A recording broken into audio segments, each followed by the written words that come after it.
Today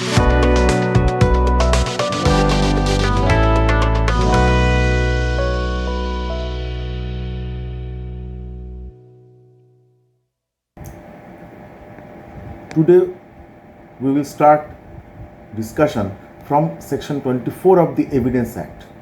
Confession. Confession caused by inducement, threat or promise when irrelevant in criminal proceedings.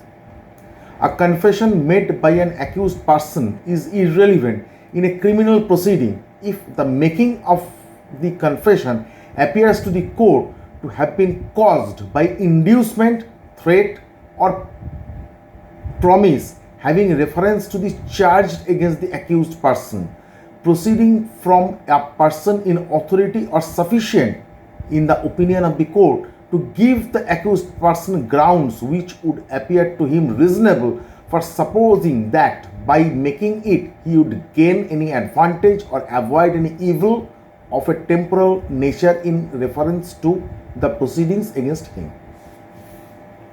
Now, before I proceed further, what is confession?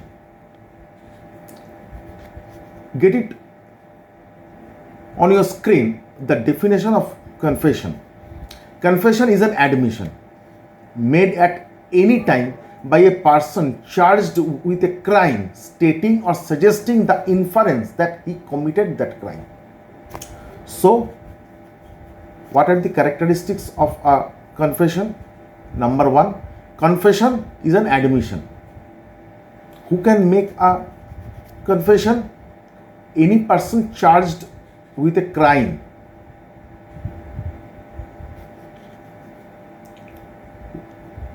And any person charged with a crime stating or suggesting the inference that he committed that crime. So a confession is an admission made at any time by a person charged with a crime, stating or suggesting the inference that he committed that crime. Now, I am reading the section again and I will discuss in part by part. A confession made by an accused person is irrelevant in a criminal proceeding. So first of all, we have to know that confession can be made only in connection with a criminal case. So confession has no connection with civil matters. It has connection with only criminal matters. A confession made by an accused person is irrelevant in a criminal proceeding if the making of the confession appears to the court to have been caused by inducement, threat or promise having reference to the charged against the accused person, proceeding from a person in authority or sufficient in the opinion of the court to give the accused person grounds which would appear to him reasonable for supposing that by making it means confession, he would gain any advantage or avoid any evil of a temporal nature in reference to the proceedings against him. Let me explain. So first of all, confession is connected with criminal cases only, and a confession should be free of any inducement, threat or promise having reference to the charge against the accused. There should be no inducement, there should be no threat.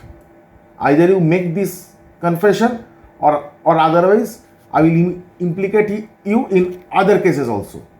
There should be no threat, there should be no inducement, and there should be no promise. If you make this confession, I promise you that I will design the charge sheet in a manner so that you will not be punished or you will be discharged from this case. No such promise. From whom? In the opinion of the court,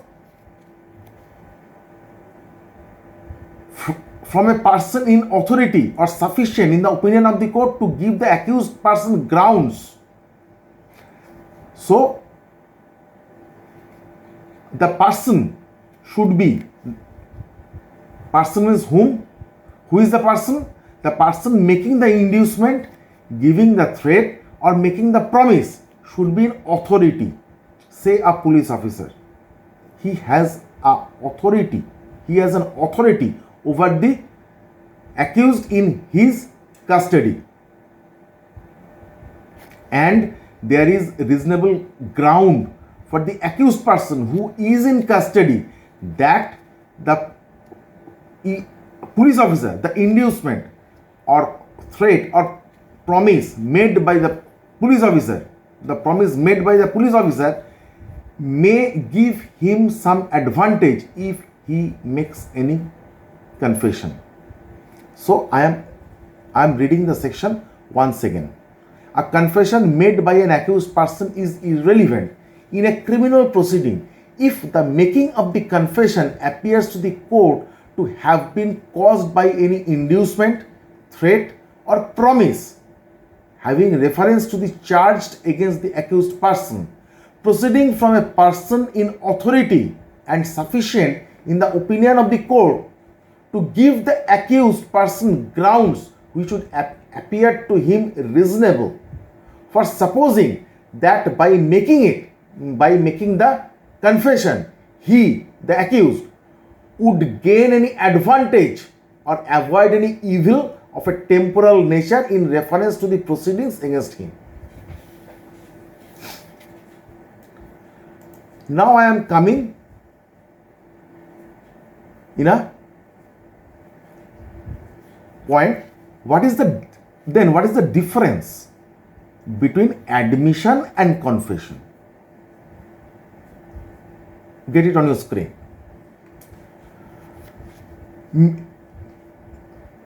Confession refers to a formal statement by which the accused admits his guilt of crime. Confession refers to a formal statement by which the accused admits his guilt of crime, whereas an admission refers to the acknowledgement of a fact under discussion or a material fact in a lawsuit. Confession is related to criminal cases only, while the admission is related to civil or criminal case, both. Confession must be voluntary to be relevant. There should be no inducement, no threat, no promise. Admission, it need not be voluntary to be relevant. There is no question that admission should be voluntary. Retraction from confession, it is possible, but retraction from admission, not possible. Who can make a confession? Only the accused person. Who can make an admission? Any person. And its use, it always go against the person making it. In the case of confession, the confession always go against the person making it. But in the case of admission, it can be used on behalf of the person making it. So, we discussed the basic ingredients of a confession, the definition of a confession, and the differences between admission and confession. This difference between admission and confession is very much important for the students who are taking preparation for judicial service. Now I am coming to the next section 25. Confession to police officer not to be proved. So the first ingredients, feature of confession, that it should not be under any inducement, threat or promise. So section 25 is no confession made to a police officer shall be proved as against a person accused of any offense. Why? Because a police officer is sufficiently in such a position or have sufficient authority to induce, threat, or make false promise to an accused person to get his confession. So such confession is not voluntary. That will be under inducement or threat or false promise. That's why no confession made to a police officer shall be proved as against a person accused of any offense. Now, section 26. Confession by accused while in custody of police not to be proved against him.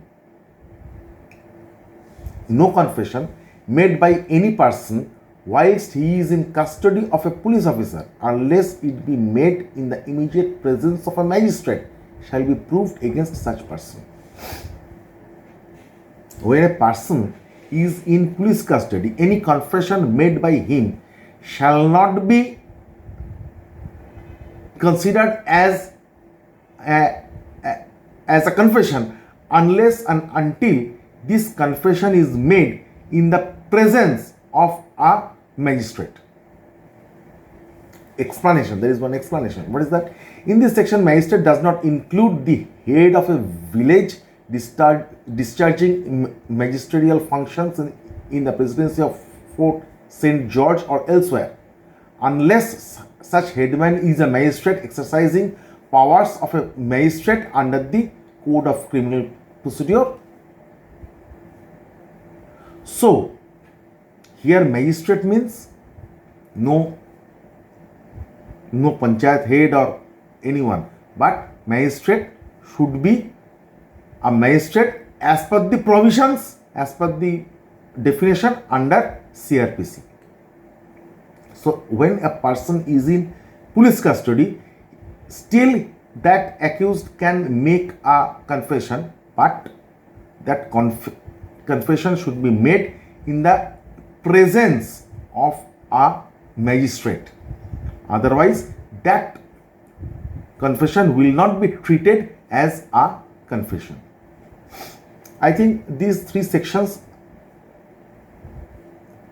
are very much clear for you. In the next session, I will start from section 27. Till then, goodbye, stay safe.